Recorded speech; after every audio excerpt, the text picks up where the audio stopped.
kemudian dia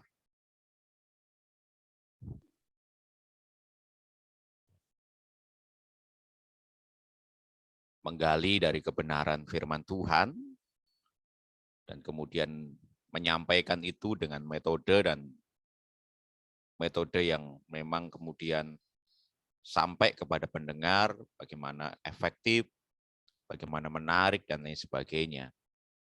Tapi memang ada bagian Roh Kudus, di mana Roh Kudus inilah yang membuat jalannya sebuah khotbah itu berjalan dengan baik dan memberkati tentunya.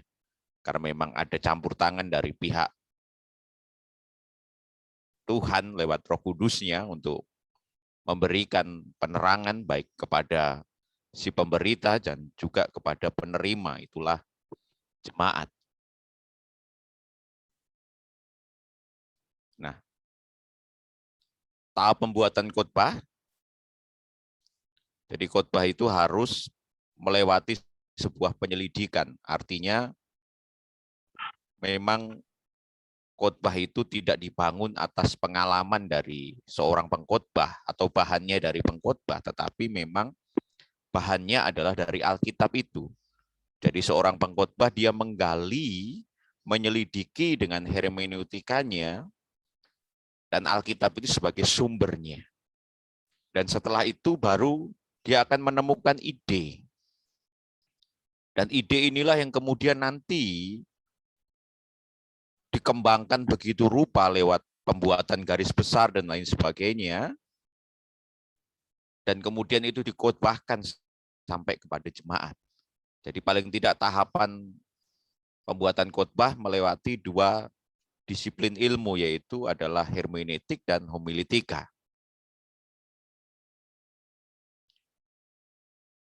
Nah, komunikasi yang memang terjadi ketika firman Tuhan disampaikan, karena memang sumbernya adalah Alkitab sebagai kebenaran, maka nanti yang sampai kepada pendengar adalah betul-betul kebenaran itu. Jadi pengkhotbah dia meramu begitu rupa, dia mengambil kebenaran dari Alkitab, dan dia mengangkat gagasan-gagasan atau ide dari Alkitab itu sendiri, sehingga kemudian apa yang didengar oleh jemaat itu tetap adalah sebuah kebenaran. Karena memang disampaikan dari bahan kebenaran, dan idenya berasal dari kebenaran, dan sampai kepada pendengar tetap sebagai sebuah kebenaran. Oleh sebab itu komunikasi firman Tuhan ini menjadi bagian yang harus diperhatikan, bahwa seorang pengkhotbah harus membangun semuanya atas dasar kebenaran Alkitab. Nah, kita melanjutkan tentang bagaimana menyelidiki atau menggali firman Tuhan itu. Maka seorang pengkhotbah akan melewati apa yang disebut dengan penafsiran. Penafsiran itu artinya dia mencari makna dari ayat yang ada di dalam Alkitab itu sendiri. Jadi dia membaca, kemudian dia mulai mencari tahu apa sebetulnya makna di balik tulisan Alkitab itu sendiri. Dan penafsiran yang ada, tentunya ada berbagai macam penafsiran. Ada namanya penafsiran literal atau normal. Jadi sesuai dengan tulisannya. Ada namanya kontekstual, sesuai dengan konteks, makanya kemudian orang harus mencari latar belakang budaya, latar belakang penulisan, dan lain sebagainya, supaya betul-betul mengerti apa yang ada dalam sebuah teks itu, dan dilihat dari kontekstualnya seperti apa. Ada namanya penafsiran gramatikal. Adalah penafsiran dari sisi bahasanya. Ada namanya historical, berarti melihat dari proses sejarahnya. Karena memang Alkitab adalah sejarah yang ada pada secara khusus kehidupan bangsa Israel. Maka harus dilihat bagaimana sejarah dari bangsa Israel itu. Yang selanjutnya adalah secara teologikal, artinya ada konsep-konsep teologi yang ada di dalamnya. Membangun sebuah doktrin, dogma, dan itulah lewat sebuah penafsiran. Nah, paling tidak beberapa penafsiran ini menjadi gambaran betapa sebuah khotbah itu harus melewati sesuatu yang memang betul-betul dilihat secara cermat dari bagian Alkitab itu sendiri. Jadi seorang pengkhotbah bukan asal bicara, tetapi memang berbicara berdasarkan data yang ada dalam Alkitab itu sendiri. Nah, secara khusus, memang karena Alkitab itu terdiri dari berbagai macam genre atau teks, maka seorang pengkhotbah harus mengenali teks itu sendiri. Jenisnya jenis teks apa? Karena memang ada beberapa teks dalam Alkitab, jenisnya ada beberapa. Ada yang berbentuk prosa atau narasi. Jadi tuturan yang membentangkan bagaimana terjadinya sesuatu, peristiwa atau kejadian. Jadi kalau kita melihat kitab-kitab yang menceritakan bagaimana sejarah itu pernah terjadi, katakanlah seperti keluarnya bangsa Israel dari tanah Mesir, itu sejarah. Nah, itulah bentuk tes prosa itu seperti itu. Jadi orang belajar, seorang pengkhotbah belajar untuk mengetahui bagaimana sejarah itu terjadi. Jadi sebagian kitab-kitab sejarah memang dalam bentuk penulisannya adalah dalam bentuk prosa atau narasi. Jadi seperti orang diceritakan seperti itu. Nah, selanjutnya adalah puisi. Jadi karangan kesusastraan yang berbentuk sajak, syair, pantun, dan lain sebagainya. Nah, paling tidak kitab Mazmur, Amsal, Pengkhotbah itu menjadi bagian dari kitab puisi itu sendiri. Jadi memang isinya adalah gaya bahasanya dan lain sebagainya memang seperti orang sedang melantunkan sebuah puisi. Ada namanya bagian yang selanjutnya adalah apokalipsis atau nubuatan. Jadi wahyu yang disingkapkan oleh Allah melalui nabi bersifat masa depan untuk penggenapannya. Jadi memang Alkitab ada hal-hal yang memang tidak dinyatakan secara terbuka atau apa yang disebut dengan nubuatan. Baik nubuatan yang sudah terjadi ataupun nubuatan yang belum terjadi. Nah, ayat dalam Alkitab yang memang mengetengahkan tentang nubuatan harus dimaknai betul dengan seperti yang ada dalam nubuatan itu sendiri. Karena memang apa yang tidak disingkapkan dalam Alkitab itu tidak boleh kemudian orang berusaha untuk mendahuluinya. Jadi dalam hal ini memang seorang pengkhotbah harus betul-betul hati-hati kalau berhadapan dengan hal-hal yang berkaitan dengan nubuatan. Dia harus menyampaikan seperti yang ada dalam Alkitab. Karena memang ada yang disampaikan secara jelas, ada yang disembunyikan atau tidak disampaikan secara terang. Seperti kedatangan Tuhan dan lain sebagainya. Yang selanjutnya adalah argumentasi. Kalimat-kalimat utama dan hubungan satu dengan yang lain tampak menonjol untuk memahami maksudnya. Itu seperti surat-surat Rasul Paulus dan lain sebagainya. Nah, paling tidak disinilah orang mulai melihat bahwa Alkitab itu sendiri perlu dipelajari dengan begitu rupa. Dan tidak mudah, karena memang harus tepat untuk menyatakan apa yang ada dalam Alkitab itu sendiri sesuai dengan apa yang memang termaksud di dalam Alkitab itu sendiri. Jadi seorang pengkhotbah dia harus belajar betul bagaimana melihat teks dan konteksnya supaya apa yang disampaikan tepat. Ada yang bentuk nubuatan, ada yang bentuk argumentasi. Nah, ada namanya pendekatan-pendekatan khusus. Tadi teks-teksnya, sekarang melihat kepada pendekatan-pendekatan yang khusus. Maka ketika seorang pengkhotbah bertemu dengan teks yang bentuknya bentuk prosa, maka paling tidak dalam bentuk prosa itu akan terlihat ada namanya adegan, alur cerita, sudut pandang, tokoh-tokoh utama, latar belakang, dan itu diketengahkan untuk memang menggambarkan. Karena memang tadi prosa atau narasi itu adalah berkaitan dengan terjadinya sebuah peristiwa, maka peristiwa itu digambarkan dengan begitu rupa. Maka di situ ada ceritanya, dan cerita itu kemudian di situ ada tokohnya dan lain sebagainya. Nah, itulah bentuk teksnya itu, teks prosa itu.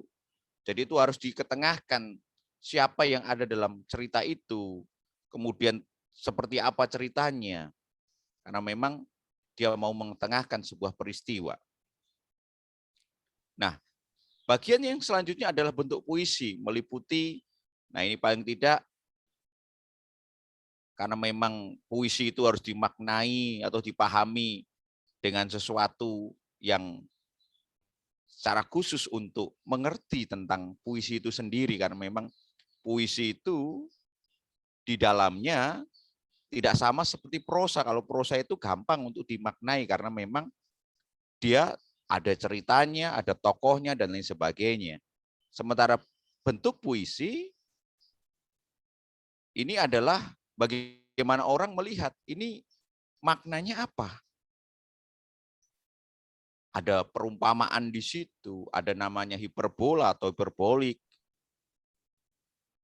Dan paling tidak orang harus melihat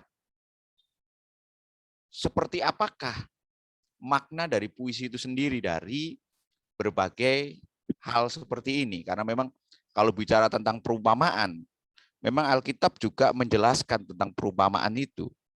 Bagaimana sesuatu diceritakan melewati sebuah perumpamaan. Bahkan Yesus sendiri seringkali berbicara tentang perumpamaan. Itu adalah salah satu bentuk dari teks puisi itu sendiri. Ada namanya bentuk nubuatan.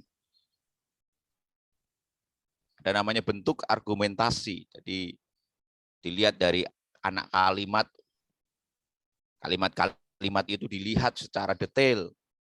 Jadi kalau dalam bahasa Indonesia itu SPOK-nya itu, subjeknya, predikatnya, objeknya, keterangannya. Lah itu paling tidak masuk dalam bentuk-bentuk argumentasi itu. Nah, dari semua hal tadi itu, kemudian dipakai satu bahasa yang disebut dengan bahasa kekinian.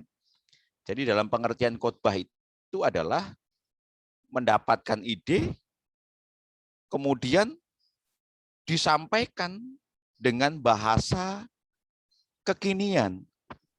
Jadi bahasa yang dapat dipahami oleh kedua pihak, baik pengkhotbah dan pendengar saat itu. Artinya, seorang pengkhotbah betul-betul harus mengerti apa yang dia sampaikan, dan dia harus memastikan bahwa apa yang dia sampaikan itu dimengerti oleh orang yang mendengar. Sebab menjadi sia-sia kalau kemudian orang berbicara sementara pihak yang menerima pembicaraan tidak mengerti maksud dari pembicaraan itu. Makanya bagian dalam menyampaikan khotbah salah satunya adalah sederhana. Sederhana dalam pengertian memang ada unsur bahasa yang mudah untuk dipahami. Jadi jangan mengatakan hal-hal yang sulit untuk dimengerti.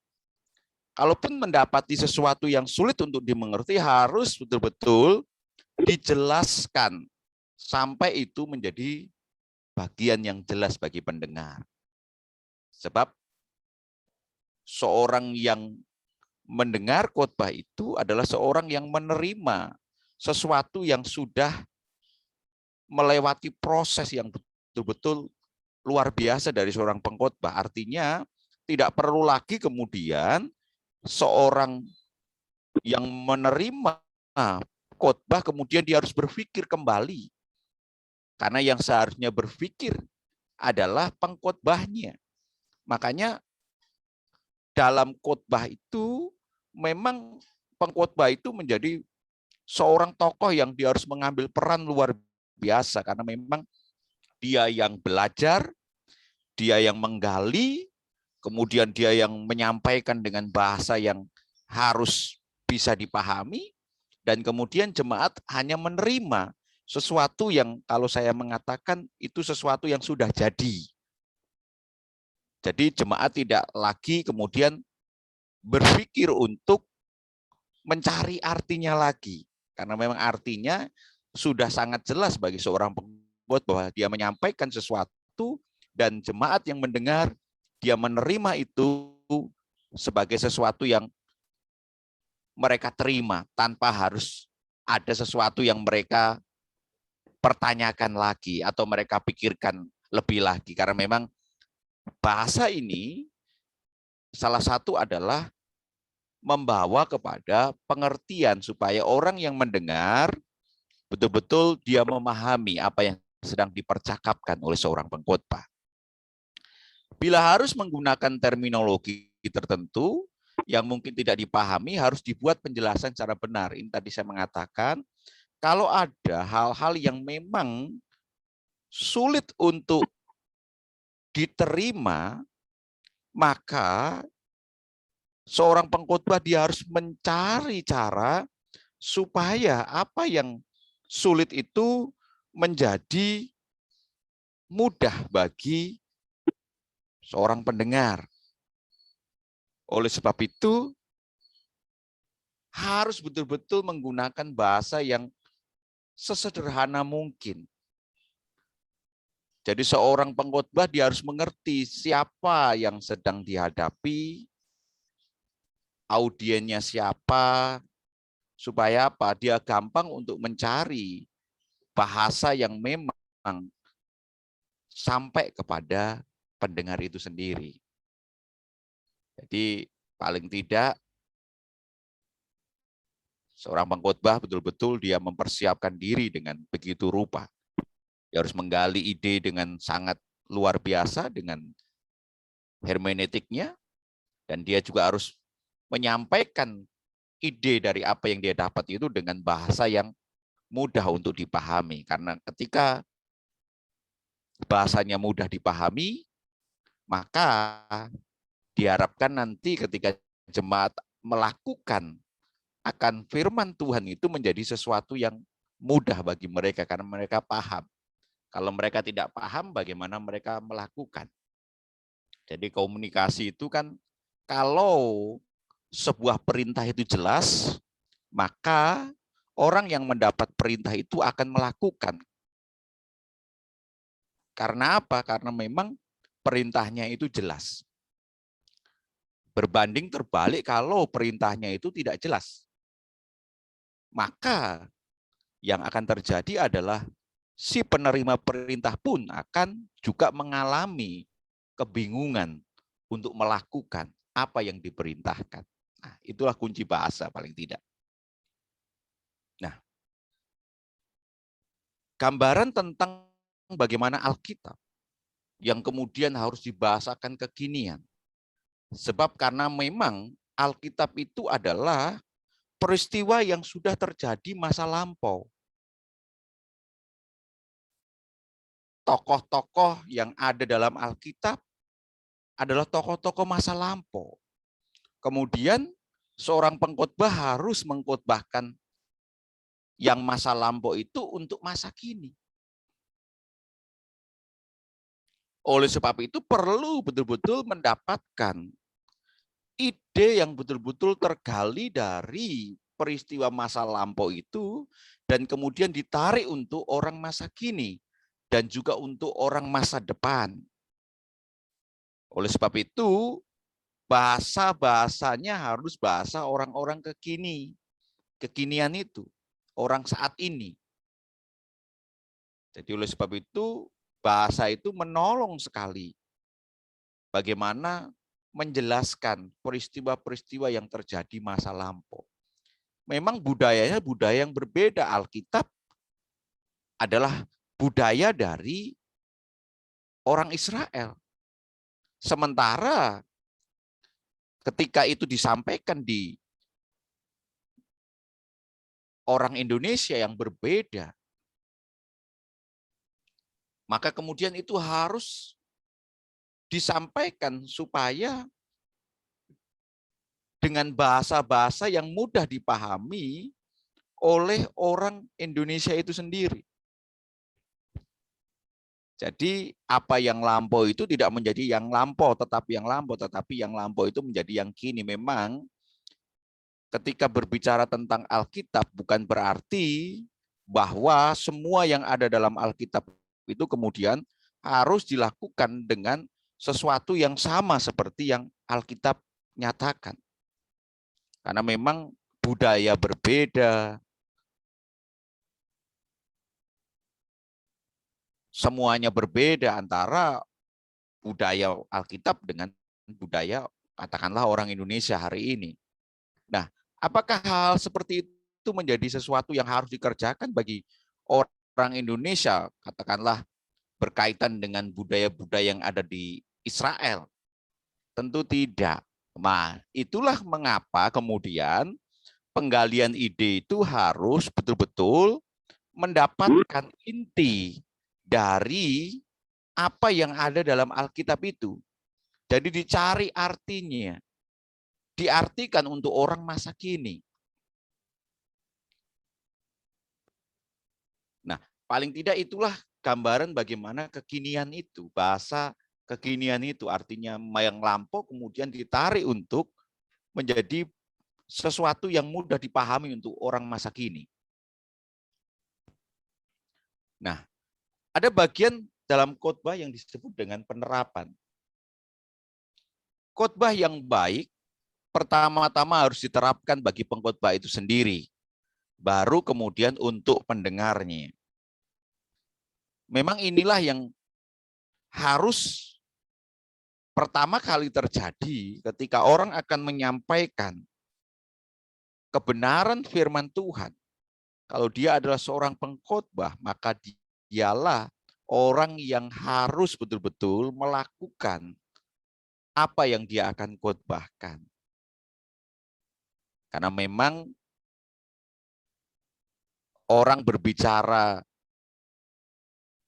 melalui khotbah itu bukan sebuah teori yang kemudian disampaikan kepada orang, tetapi memang lebih kepada sebuah teladan atau kehidupan yang disampaikan. Sehingga tuntutannya adalah apakah seorang pengkhotbah itu sudah melakukan apa yang dia khotbahkan?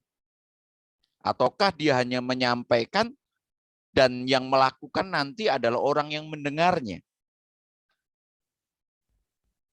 Nah, dalam bagian ini tentunya khotbah yang baik adalah khotbah yang pertama kali yang melakukannya adalah seorang pengkhotbah itu sendiri. Jadi apapun yang disampaikan, seorang pengkhotbah betul-betul dia harus menghidupi terlebih dahulu. Baru kemudian itu disampaikan kepada pendengar.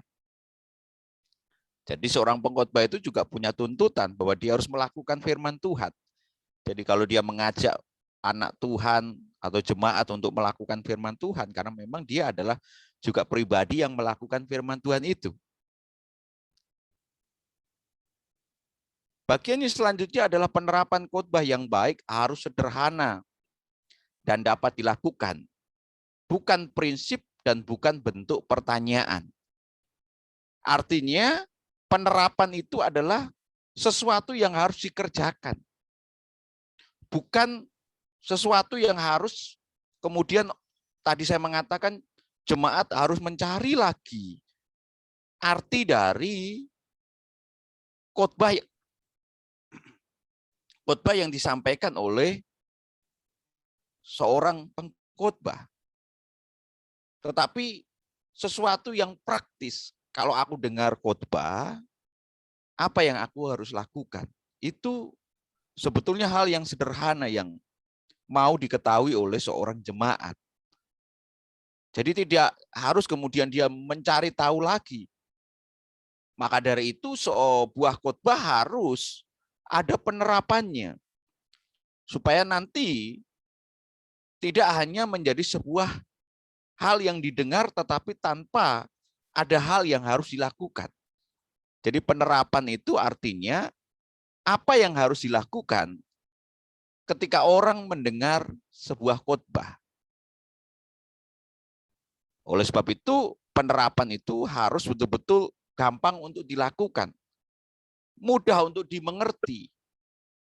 Sehingga ketika jemaat mendengar, mereka siap karena mereka tahu apa yang harus mereka lakukan. Karena memang penerapannya betul-betul sederhana. Dapat mereka lakukan dan lain sebagainya. Bagian yang lain adalah kuasa Roh Kudus. Orang berkhotbah tidak sama seperti orang sedang berpidato ataupun komunikasi bentuk yang lain. Tetapi memang berkhotbah itu adalah menyampaikan satu kebenaran yang di mana kebenaran itu adalah kebenaran ilahi. Dan tentunya sebuah kebenaran yang disampaikan akan menjadi sesuatu yang memberkati dari orang yang mendengarnya. Oleh sebab itu, memastikan bahwa apa yang disampaikan seorang pengkhotbah itu akan menjadi berkat, itu tidak lepas dari kuasa Roh Kudus itu sendiri. Bahwa Roh Kudus itu menyertai, dan Roh Kudus itulah yang akan memberikan sebuah penerangan baik kepada seorang pengkhotbah ataupun juga jemaat yang mendengar khotbah supaya mereka betul-betul mendapatkan apa yang ada dalam kebenaran itu sendiri. Maka dari itu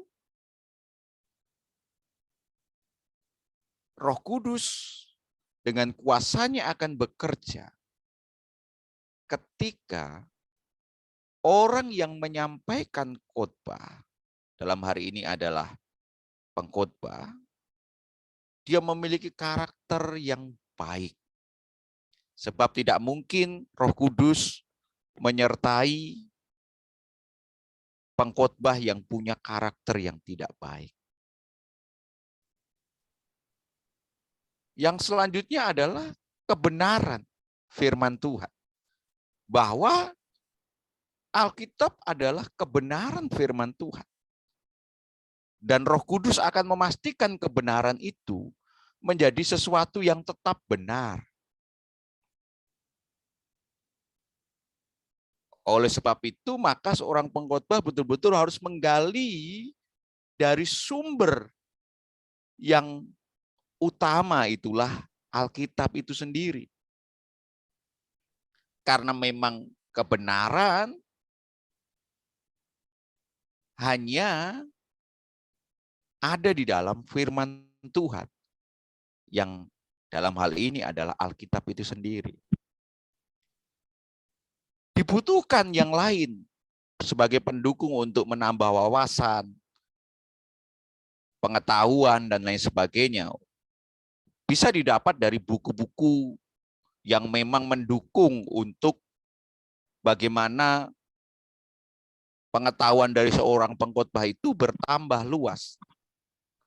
Itu diperlukan, tetapi memang Alkitab itu menjadi sumber utamanya.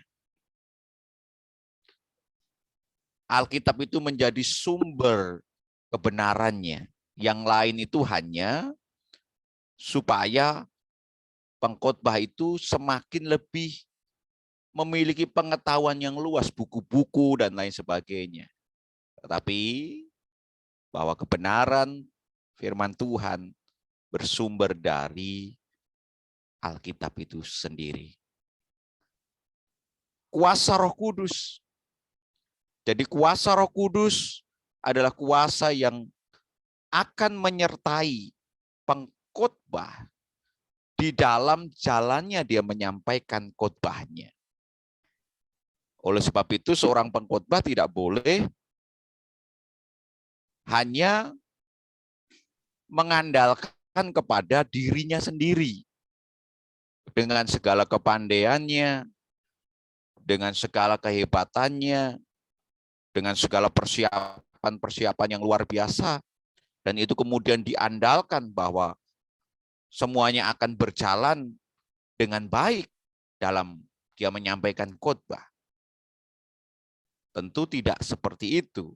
Hal-hal seperti itu memang dibutuhkan, tetapi ada peran dari kuasa Roh Kudus yang memang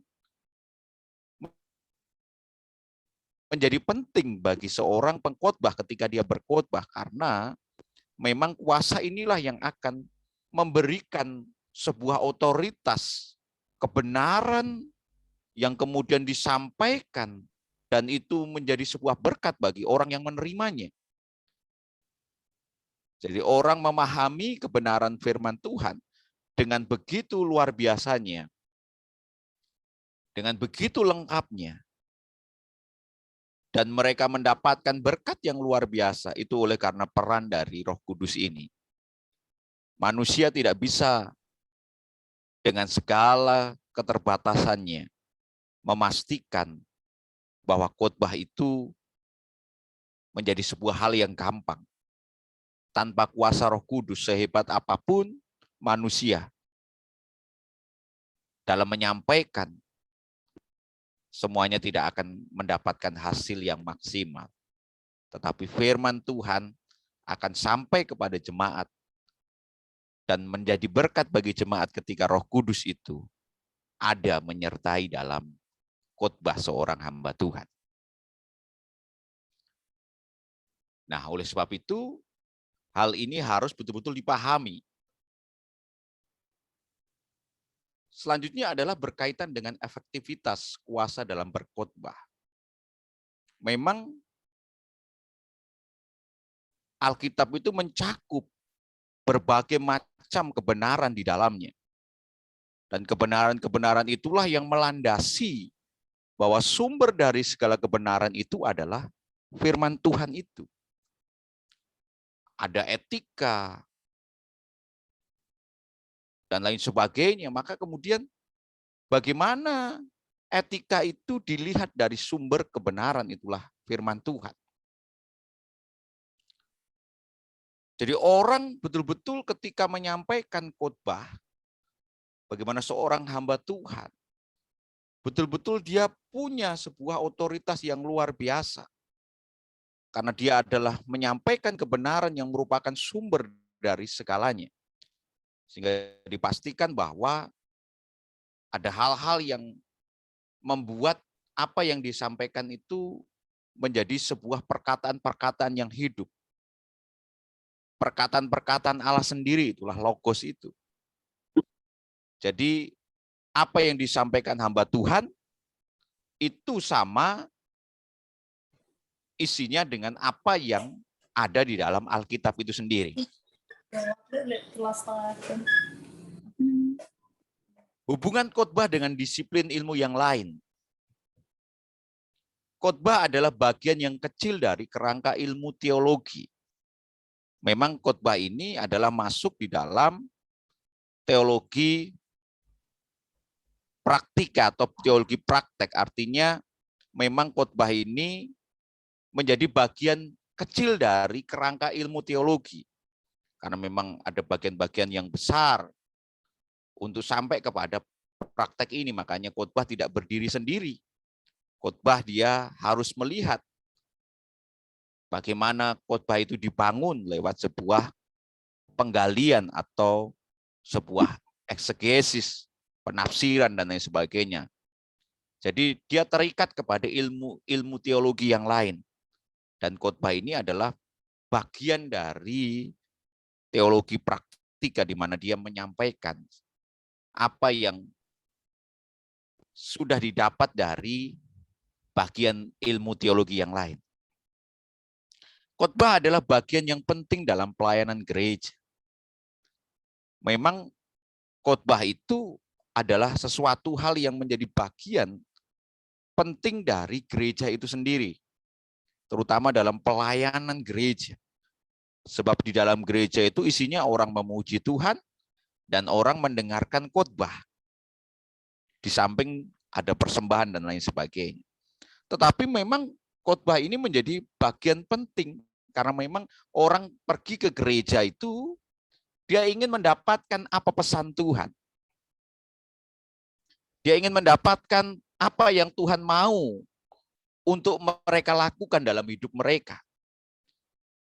Jadi orang berbondong-bondong ke gereja itu dia ingin tahu apa yang dia harus lakukan dengan firman Tuhan, dengan kebenaran, dengan segala sesuatu yang memang Tuhan perintahkan kepada mereka.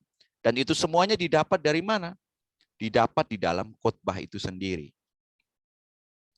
Oleh sebab itu, khotbah itu menjadi bagian yang penting dalam pelayanan gereja. Tidak mungkin di dalam gereja tidak ada khotbah. Karena memang khotbah itu bagian yang ada dalam setiap ibadah. Oleh sebab itu, penting untuk betul-betul memperhatikan bagi seorang hamba Tuhan untuk mempersiapkan hal ini. Karena memang disinilah letaknya nanti bagaimana jemaat hidupnya berubah, bagaimana jemaat rohaninya baik, bagaimana jemaat imannya bertumbuh. Itu adalah dari pelayanan khotbah ini. Sebagai pelayanan, bagian dari pelayanan gereja. Karena memang kebenaran akan membawa kepada kebenaran. Dan kebenaran yang sejati itulah kebenaran Tuhan. Yang ilahi itulah kebenaran yang akan membawa kepada sebuah perubahan hidup, kepada sebuah kehidupan yang semakin lebih baik menurut ukuran Tuhan. Menurut cara Tuhan. Dan bagaimana orang mengetahui tentang hal itu? Tentunya adalah dari khotbah yang disampaikan oleh seorang hamba Tuhan. Oleh sebab itu, mempersiapkan khotbah bukan sesuatu yang mudah.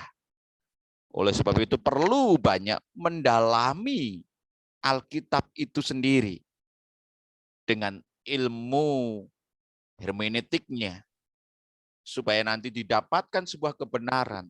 Dan apa yang kemudian akan disampaikan nantinya adalah sebuah kebenaran yang di dalamnya disertai dengan kuasa Roh Kudus. Dan jemaat yang mendengar khotbah itu, mereka terberkati dengan firman Tuhan. Dan karena bahasa yang disampaikan adalah bahasa yang mudah dimengerti oleh mereka atau sederhana, maka mereka akan melakukan itu. Jadi mereka melakukan kebenaran karena memang mereka mengerti apa yang mereka terima dari sebuah kebenaran itu karena disampaikan dengan bahasa yang mudah untuk mereka pahami.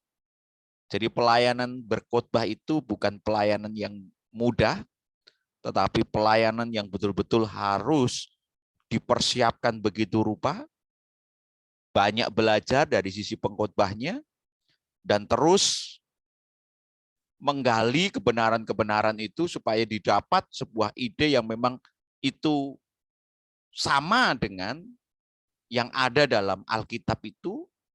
Jadi oleh sebab itu penafsirannya harus juga penafsiran yang benar, sehingga nanti kemudian kebenaran itu disampaikan dan kebenaran itu akan memberkati jemaat yang mendengarkan firman Tuhan. Jadi paling tidak itulah khotbah itu. sederhana tetapi hasilnya luar biasa. Dia memberkati orang, dia mempengaruhi hidup orang, dia membawa orang kepada jalan kebenaran, dia membawa orang kepada perubahan, dia membawa orang jahat jadi baik, dia membawa orang-orang yang terus rindu hidupnya, ingin hidup benar di hadapan Tuhan. Itu semuanya oleh karena hasil dari sebuah khotbah itu. Jadi khotbah harus betul-betul dinyatakan dengan sesuatu yang penuh dengan persiapan dan Roh Kudus menyertai, sehingga hasil dari khotbah itu menjadi sesuatu hal yang memberkati banyak orang. Itu yang saya sampaikan siang hari ini. Kiranya Tuhan memberkati kita semuanya.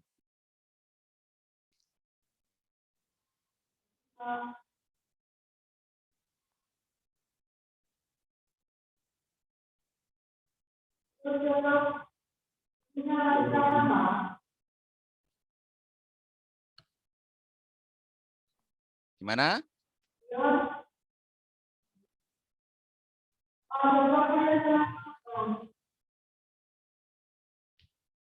Suaranya enggak jelas. Suaranya enggak jelas.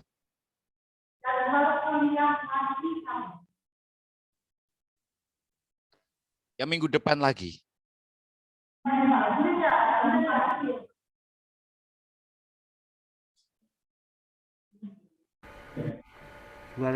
Suaranya nggak kedengaran. Iya, suaranya enggak kedengaran, betul.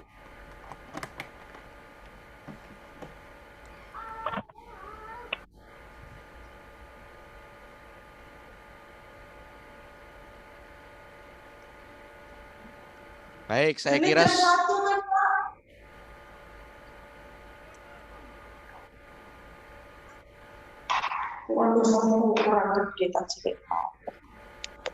baik, kita akan ketemu lagi ya minggu depan. Ya.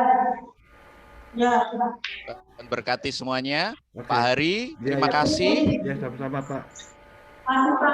Tuhan berkati Bapak. Ya, terima kasih. Ya. Oke, Tuhan memberkati. Mari. Ngomong apa?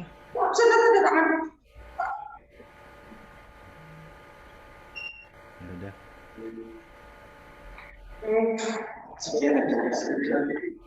Ini absen.